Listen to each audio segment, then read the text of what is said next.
অনন্যা কাশ্যপ পন্না আৰু অনন্যা কাকতি নামেৰে পৰিচিত যোৰহাট অসমৰ বাসিন্দা আৰু অসমীয়া চলচ্চিত্ৰ জগতৰ এক উদীয়মান তৰা হিচাপে পৰিগণিত হৈছে। এগৰাকী প্ৰতিভাৱান অভিনেত্ৰী হিচাপে অনন্যাই 2011 চনত তেওঁৰ পেছাদাৰী অভিনয় যাত্ৰা আৰম্ভ কৰিছিল, যি এক সম্ভাৱনাময় কেৰিয়াৰৰ সূচনা আছিল।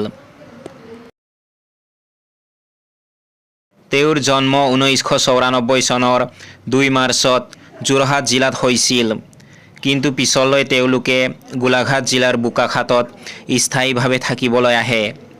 বৰ্তমান তেওঁ গুৱাহাটীৰ 6 মাইলত বাস কৰে। অনন্যাই চেক্ৰেট হাইস্কুলত স্কুলীয়া শিক্ষা আৰু ৰিলায়েন্স একাডেমীত উচ্চতৰ মাধ্যমিক শিক্ষা সম্পূৰ্ণ কৰে। ইয়াৰ পিছত তেওঁ গুৱাহাটীৰ সন্দিকৈ কলেজৰ পৰা স্নাতক ডিগ্ৰী লাভ কৰে। 2012 চনত অনন্যা কাশ্যপে তেওঁৰ প্ৰথম সংগীত ভিডিঅ' গুণগুণৰ মুক্তিৰ লগে লগে মনোৰঞ্জন জগতত আত্মপ্ৰকাশ কৰে। 2013 চনত ভাল পাব নাজানিলো ছবিখনৰ জৰিয়তে তেওঁ অসমীয়া চলচ্চিত্ৰ জগতত প্ৰৱেশ কৰে। চলচ্চিত্ৰৰ ভূমিকাৰ লগতে তেওঁ 2012 চনৰ সপোনৰ আছুতীয়া ৰঙকে ধৰি বিভিন্ন অসমীয়া মেগা চিৰিয়েলতো অভিনয় কৰে। অনন্যা কাশ্যপ কেৱল এগৰাকী সফল অভিনেত্ৰীয়ে নহয়, এগৰাকী দক্ষ বিহু নৃত্যশিল্পীও। 2011 চনত তেওঁ বিহুৰাণীৰ খিতাপ লাভ কৰিছিল, যিটো সন্মান তেওঁ তেওঁৰ মাতৃৰ সৈতে ভাগ কৰে, যিগৰাকীয়েও একেটা সন্মানীয় খিতাপ লাভ কৰিছিল। অনন্যাৰ উচ্চতা প্ৰায় 162 চেণ্টিমিটাৰ। তেওঁৰ স্বকীয় বৈশিষ্ট্যসমূহৰ ভিতৰত ক'লা চকু, ক'লা চুলি আৰু বাদামী ছাল অন্যতম।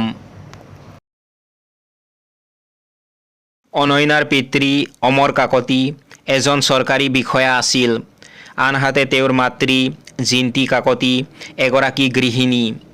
তেওঁৰ এজন ককায়ো আছে। ভ্ৰমণ আৰু গান গোৱা তেওঁৰ চখ। তেওঁৰ মনত সহজেই খং উঠাৰ অভ্যাস আছে। তেওঁৰ প্ৰিয় গায়ক জুবিন গাৰ্গ আৰু ভৃগু কাশ্যপ। তেওঁৰ প্ৰিয় অভিনেতা ৰবি শৰ্মা আৰু উৎপল দাস। তেওঁৰ প্ৰিয় খাদ্য হৈছে চাওমিন। অনন্যা কাশ্যপে নিজৰ অভিনয় আৰু নৃত্যৰে দৰ্শকক আকৰ্ষিত কৰি আহিছে। তেওঁৰ এই যাত্ৰাই অসমীয়া চলচ্চিত্ৰ উদ্যোগত সম্ভাৱনা আৰু প্ৰতিশ্ৰুতি কঢ়িয়াই আনিছে আৰু তেওঁক এগৰাকী উজ্জ্বল নক্ষত্ৰ হিচাপে প্ৰতিষ্ঠা কৰিছে।